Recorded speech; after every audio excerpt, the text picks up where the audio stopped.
Hello viewers, how are you all today? Let's understand the principle of locus standi today. Now this concept is a very important concept to understand who may appear in front of the court. Can a third party file a lawsuit on behalf of any person? Let's learn the concept of locus standi. Anyone may launch a lawsuit in our legal system if they sustain harm or damage as a result of state or private party action. In this process, it is necessary to demonstrate that the person seeking justice must have suffered some type of harm, or that is, his legal rights have been violated. To put it another way, there must be a clear link between the injury sustained and the party making the court petition. Only valid parties showed up in court thanks to the locus standi idea. However, the locus standi rule has lately been relaxed, enabled with a public spirited citizen to petition the court on behalf of the downtrodden and underprivileged. In tort cases, everybody has the legal right to bring a claim and to be sued. This is a general norm, though, and it can be changed in regard to some groups of people. The Latin maxim locus standi is made up of the word locus and standi, where locus refers to a place and standi to the right to file a claim. In other words, it refers to both the right to appear in court and the right to file a lawsuit. According to this dictum, a person must demonstrate his legal ability before approaching a court. It indicates that the person can only approach the court if his personal interests are jeopardized or he is harmed. One of the guiding concepts of the adversarial legal system is this adage. The Civil Procedure Code of 1908, Order 7, Rule 11 in India, refers to the idea of locus standi. Before starting any legal action, the plaintiff or appellant must establish their locus standi. Once this is done, the trial can begin. If the locus standi criteria is not met, the court may dismiss the entire case regardless of its merit. Example, in a business deal between A and B, A committed fraud, as a result of which B suffered enormous loss totaling rupees 100 crores. Now that legal right has been violated and only A has the right to petition in the court. Now let's move on to the essential ingredients of locus standi. There are specific requirements that a party must adhere to in accordance with Order 7, Rule 11 of the Civil Procedure Code 1908. These components are listed as follows. The first one is presence of injury. The person must have been harmed in some way in order to file a lawsuit, which is the main condition. According to the Oxford Dictionary, the term injury refers to any infringement of a person's legal rights as well as any further financial or physical harm that may have taken place. The harm may result from a state action or a private action. It's also vital to remember that the injury could be anticipated or actual. Additionally, the type of injury can be either economic or non-economic. As an example, a voter was prevented from casting his ballot by a booth office. Now that the person's legal right has been violated, he has the right to go before the court. Now let's come to the second essential ingredient, causation. The relationship between cause and effect is referred to as causation. It implies that there must be a sufficient connection between one party's action and the harm experienced by the other party. This component's principal goal is to make sure that the harm may be linked to the defendant's behavior. Additionally, it guarantees that the disputed injury is unrelated to any independent or other third parties. As an example, a local cable TV operator filed a lawsuit against the BCCI in court, claiming that the IPL suspension due to COVID-19 caused him significant harm. Since there is no clear connection between the BCCI's action and the plaintiff's financial harm, the court will reject the case right away. Therefore, he lacks locus standi to file a lawsuit against BCCI. The plaintiff, in another case of Shri Ved Prakash versus SHO, filed an injunction and asserted ownership of a 1/6 portion of the family. The court declared that the plaintiff lacks locus standi in the current case, since no cause of action has arisen after conducting the necessary investigation. This law's premise, which states that only those whose rights are in danger may seek redress, translates into the following proposition of law. 1. He is the only one who has standing to file a lawsuit against the government entity whose legal rights to persons or property are seriously and directly violated. 2. Unless a person can demonstrate some unique harm to themselves above and beyond what others have experienced, he or she cannot dispute an administrative action that causes him or her to suffer along with other members of the public. And 3. That the court will typically not consider a petition filed by a total stranger who is contesting an administrative decision. That is, courts refer to them as meddlesome interlopers. Historically, the only individual who could file a lawsuit for judicial relief was someone who had experienced a specific legal injury as a result of real or threatened infringement of a legal right or legally protected interest. This regulation, however, dates back to a time when private law predominated the legal system and public law had not been yet established. There must be matching obligations owed by third parties to the applicant if he possesses a legal right or a legally protected interest whose violation would cause him legal harm. This locus standi rule therefore presupposes the right-duty pattern that is frequently seen in private law action. Now let's move on to the exception to the rule of locus standi, that is commonly known as public interest litigation. The unemployment rate and poverty rate have increased drastically since the country gained its independence. Many people lacked the resources needed to petition in the court. Their legal rights were severely damaged and they were crucially exploited by others. Due to the expensive cost of litigation and low literacy rates, few people only were going to the courts. So, in order to alleviate the burden of legislation, the idea of public interest litigation was developed. It came about as a result of judicial activism's efforts to bring about true justice. Now let's understand that what is public interest litigation. Public interest litigation is litigation that is conducted in the interest of general public, is what public interest litigation literally means. Now, public interest litigation was defined by the Honorable Supreme Court in the 1992 decision of Janata Dal versus Chaudhary. According to the court, a PIL is a civil action filed by a court of law on behalf of individuals whose legal rights have been infringed but who are unable to seek redress because of their financial or social disadvantage. Any member of the public may bring a public interest lawsuit, which is a lawsuit where the public interest is at stake. To correct a wrong or protect the public, lawsuits are filed. The PIL can be filed in any situation where pollution, terrorism, road safety, hazardous construction, etc. affects the interest of the general public. It is a potent tool against actions that violate the fundamental rights or the human rights of Indian citizens.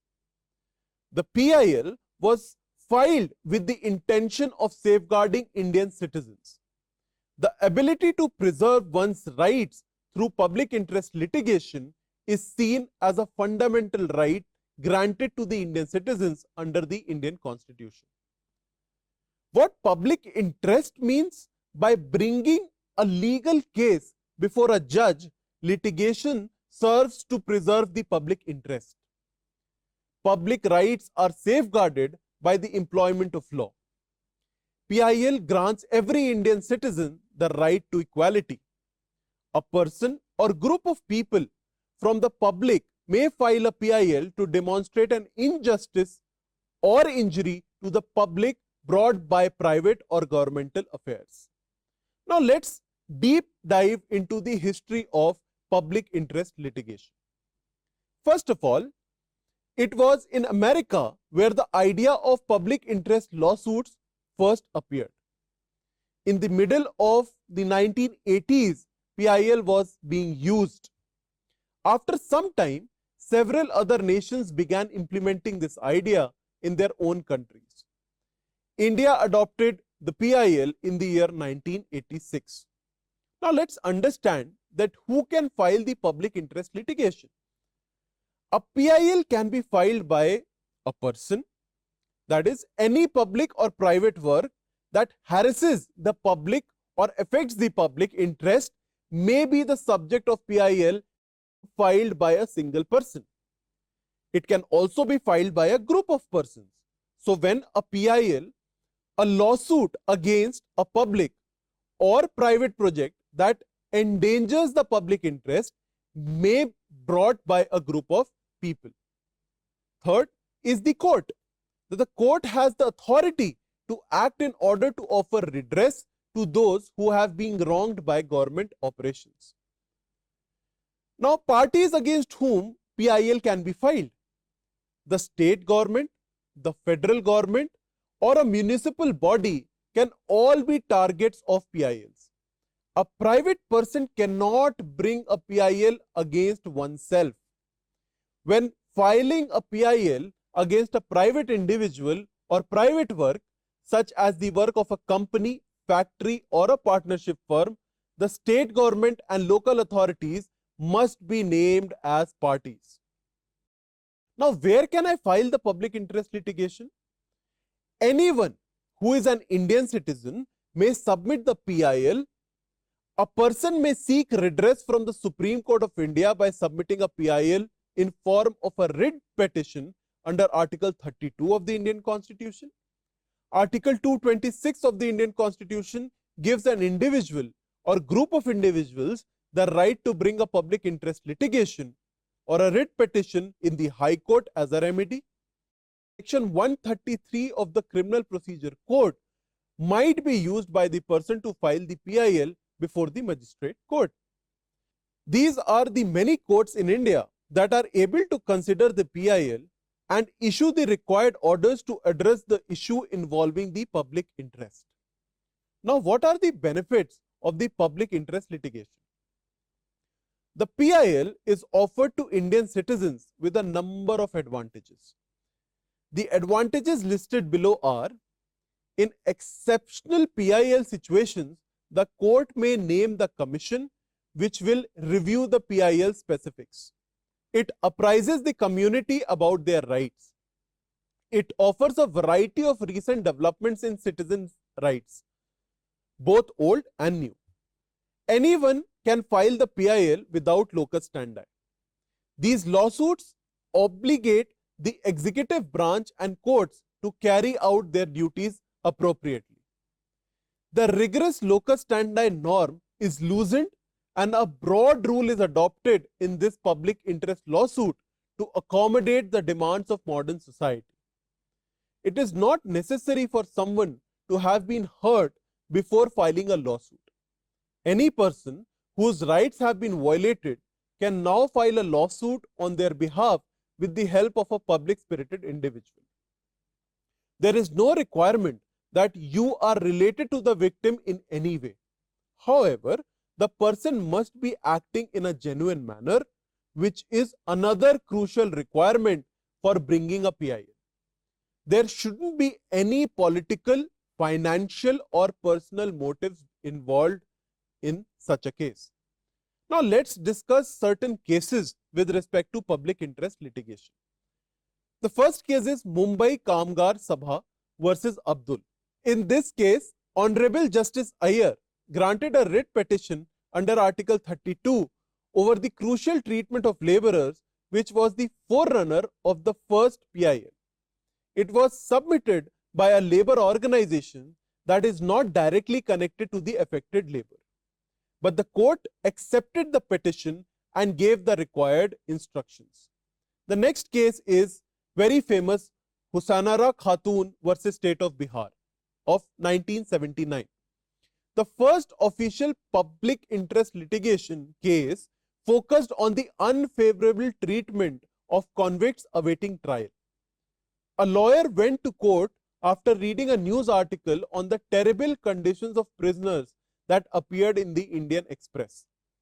The court upheld the appeal, and as a result of that PIL, a staggering 40,000 convicts were freed from the custody.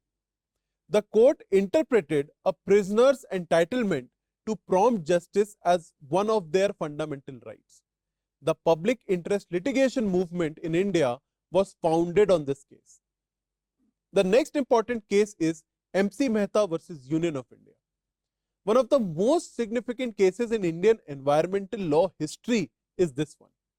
This case also served as the basis for the idea of absolute culpability.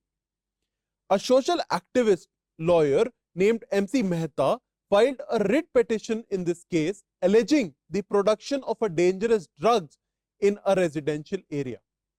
Justice P.N. Bhagwati decided the case and issued a landmark ruling holding the business totally responsible for his actions and denying it the right to invoke any exceptions. The next important case is Vishakha versus State of Rajasthan. An NGO complained to the court in this instance about the sexual harassment of female employees. In its landmark decision, the court provided a comprehensive series of recommendations for the safety of working women. The Sexual Harassment of Women at Workplace Prevention, Prohibition and Redressal Act of 2013 formalized these rules. Now, what are the grounds for rejecting a PIL? There are no established grounds for rejecting a PIL as such. However, our top court has established a list of requirements for PILs that won't be allowed in a court of law. These justifications are given below. The first one is res judicata. Section 11 of the Civil Procedure Code of 1908 enshrines the concept of res judicata. According to this rule, if a petition is already pending in another court of law, a party to a suit is not permitted to file another lawsuit. To apply this approach, both suits' nature and content must be identical. This idea serves as the basis for both the civil and criminal justice system. Therefore, a PIL that raises a matter that is currently being considered by a judicial authority that is competent cannot be permitted to proceed in accordance with the aforementioned standards. The next ground is misrepresentation or suppression of facts. It is accepted practice to enter a courtroom with clean hands. It implies that he must act honestly and share all pertinent information. The court can reject the PIL right immediately if he used dishonest or deceptive tactics that involved hiding facts. In K. Welcome Hotel versus State of Andhra Pradesh, a PIL was filed and later the court learned that the petitioners had not disclosed their full turnover in the pleadings. The appeal was denied by the court on this ground. Infructuous petition. Infructuous refers to as a situation in which there is no longer any judicial authority. When the course of action specified in the PIL no longer exists, it is typically said as infructuous. A petition under Article 32 to issue the writ of habeas corpus was submitted in the matter of Mohit versus District Magistrate. Nevertheless, the person was released while the case was still pending. The petition now had infructuous status. Last but not the least, we have one more condition, that is not impleading the necessary parties. It is crucial to make arguments to the relevant parties in a public interest lawsuit. The Supreme Court judge in question was to be removed from his position in this historic case of Krishnaswamy versus Union of India. However, the honorable judge was not made a party to the writ petition. As a result, this was the only reason the petition was rejected. Now let's see that what are the other exceptions of the rule of locus standi. In addition to public interest litigation, the locus standi rule has a few notable exceptions. The following are these exceptions. The number one is when there is clear exceptions. Due to the nature and breadth of some exceptions, they are quite well understood. For instance, in a writ of habeas corpus, a person's close family petitions the court since the person who is being held cannot use the remedy. Even in cases of murder or other crimes where the victim lost his or her life, the locus standi rule is loosened, allowing the victim's family member or other individual to file a complaint to seek redress. A minor is typically represented in court by his father or other adult guardian.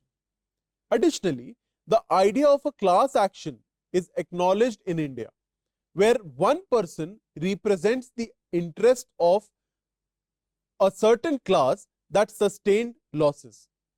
Last but not the least, an injunction or declaration lawsuit can be filed for a wrongful act or nuisance by the Advocate General with the court's previous approval or by two or more people who may not be personally impacted by the alleged wrongdoing.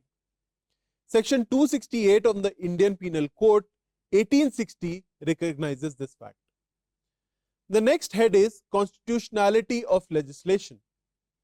Additionally, it has been noted that when the legitimacy of a piece of law is in doubt, the locus standi criteria may occasionally be eased.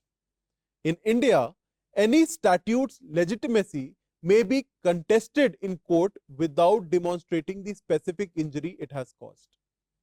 The next ground is statutory remedies. In some cases, a statute will have a clause that relaxes the stringent locus standi requirement. The words person aggrieved or aggrieved person are used to integrate this provision.